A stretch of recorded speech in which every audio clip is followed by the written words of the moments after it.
चांद का जादुई कुआं। दूर अरब के तपते रेगिस्तान में एक छोटा सा गांव था, अल नूर।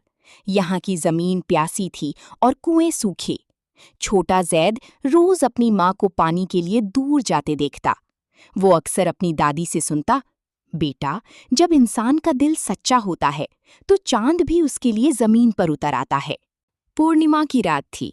जैद ने अपने सफेद ऊंट साहिर की पीठ थपथपाई और कहा, साहिर, हमें उस जादुई कुएं को ढूंढना होगा, वरना हमारा गांव प्यास से खत्म हो जाएगा। वे दोनों खामोश रेगिस्तान की अंतहीन लहरों के बीच खो गए। सफर आसान नहीं था। अचानक एक भयानक रेतीला तूफान उठा। धूल के गुबार ने जैद को घेर लिया। उसे प्यास लगी थी और रास्ते में सुनहरी पानी का धोखा, मरीचिका भी दिखा। पर जैद ने हार नहीं मानी। वो आगे बढ़ता रहा। तभी एक पुरानी हवेली के खंडहर में उसे एक बूढ़ा दरवेश मिला। उसकी आंखें सितारों की तरह चमक रही थीं। दरवेश ने कहा, जैद, मंजिल करीब है, पर याद रखना, ये रास्ता पैरों से नहीं, हिम्मत से तय होता है। क्या तुम अपने डर का सामना करने को तैयार हो? अचानक चारों तरफ अंधेरा छा गया। जैद को डरावनी आवाजें सुनाई देने लगी।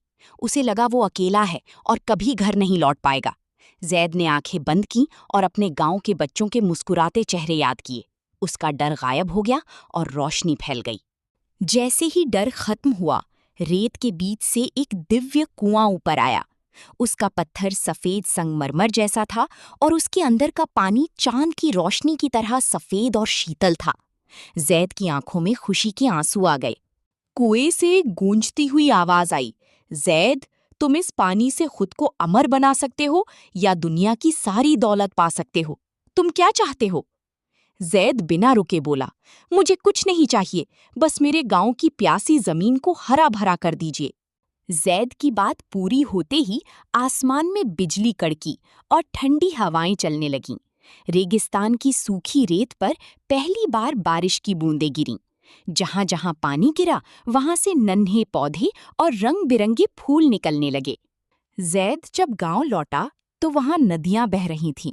गांव वाले खुशी से नाच रहे थे।